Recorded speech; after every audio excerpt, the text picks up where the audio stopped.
ब्रह्ममुरारिसुरार्चितलिङ्गं निर्मलभासितशोभितलिङ्गम्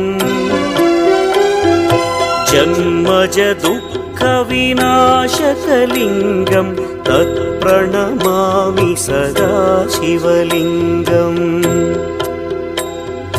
देवमुनिप्रवरार्चितलिङ्गं कामदहन करुणाकरलिङ्गम्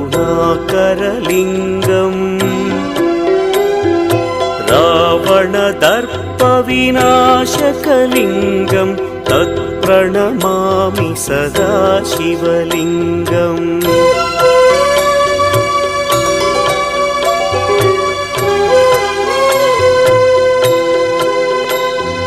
सर्वसुगन्धसुलेपितलिङ्गं बुद्धिविवर्धकलिङ्गम्